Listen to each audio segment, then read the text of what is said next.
What about North Korea? President Biden recently told reporters it remains his top foreign policy issue after 2 missile tests. There will be responses if they choose to escalate. The president added he's open to diplomacy. But it has to be conditioned upon the end result of denuclearization. But there's no detailed policy plan yet. We don't really know what the policy is yet.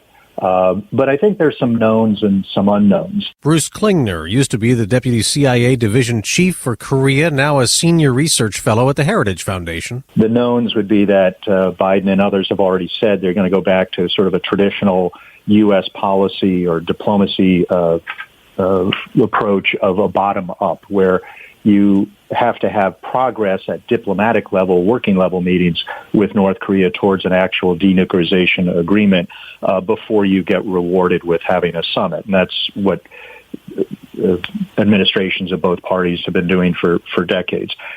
He's also said that there will be continued focus on denuclearization rather than arms control, which some Korea experts are advising. You know, the 2 things we don't know yet are what would be the parameters of an acceptable agreement for the Biden administration with North Korea? And the second is how firmly will they enforce not only UN resolutions, but U.S. laws? So previous administrations of both parties have underachieved even on fully enforcing our own laws. So those are the things that I'll be looking for whenever they unveil the policy. All right, we haven't even heard much from North Korea regarding the U.S., except for how Kim Jong-un's sister put out some sort of a statement warning the Biden administration not to cause a stink, whatever they mean by that. And if they do, they wouldn't be able to sleep in peace for the next 4 years. So, that typical rhetoric. Yeah, it is. What they've said in the last several years, which was consistent with previous ones, is basically, you know, we're not interested in dialogue with you unless you give us what we want.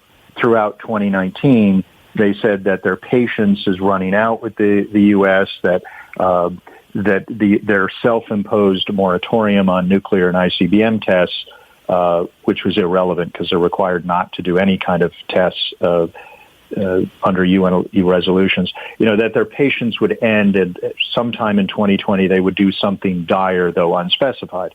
And then they didn't do anything, and that might have been because of COVID. And North Korea typically does something very provocative in the first year of a U.S. and a South Korean administration. So we're expecting that they would do something big. We have seen them do a couple of different missile tests in recent weeks. They were sort of back-to-back in a matter of days. One was the short range, the other was long range, right? Well, what they did was 2 different tests. One was cruise missiles, which were short range, and because they're cruise missiles, they're not a violation of UN resolutions. And then a couple of days later, they did 2 short-range ballistic missiles, and because they were ballistic, those are violations of the UN resolutions. All right, what is the difference? Because I don't know if everybody knows the difference between those 2 missiles, cruise and ballistic. Right. Well, a cruise missile sort of, you know, goes in a straight line, as it were, and a ballistic missile kind of goes in a parabola. Like if you throw a high-fly baseball, it sort of goes up on a trajectory and then comes down. And the UN resolutions, they identify restrictions not by the range of a missile, but by whether it uses, quote, ballistic missile technology, end quote.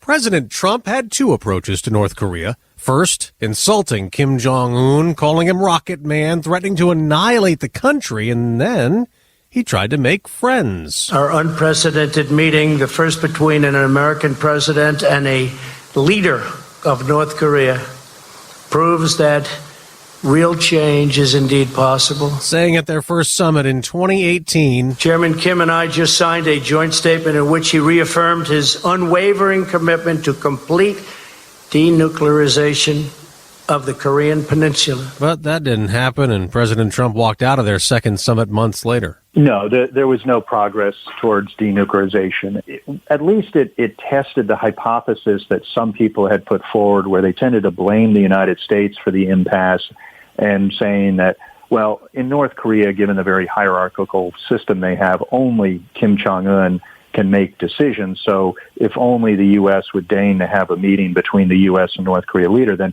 everything would be solved. Well, we tried that, and it didn't show to be any more successful than the previous approaches. So, regardless of political party or administration in the U.S., the common denominator for the lack of progress or lack of success on denuclearization has always been Pyongyang. It's always they're the ones that have either cheated on agreements or not fulfilled what they promised to do. You referenced COVID. The North Koreans have been claiming there isn't a single coronavirus case in that country, that they've been able to ward off COVID somehow. What, I mean, obviously the country's shut off. It's hard to get in there. What do you know about the coronavirus in that country? Well, I think it's pretty laughable that they claim they haven't had a single case. And then what happened a few months ago is a North Korean who had defected to the south redefected to the north. And what they were going to do was blame him for every single COVID case that occurred in North Korea had they admitted to it. But anyway, so they did impose really drastic anti-COVID restrictions. So they even cut off really all foreign trade, including the 90% or so that they trade with China. They even cut off their state-sponsored smuggling that they do to evade UN sanctions. So it's had an impact on their economy. So we think they do have cases. We think they've had cases, and we think they've had deaths. Perhaps not as big as we thought they might have had, given the emaciated condition of their populace, as well as the really minimalist conditions of their hospitals and medical system. But certainly they've had cases, but not as bad as it could have been had they not done those draconian measures. But it did have quite an impact on their economy.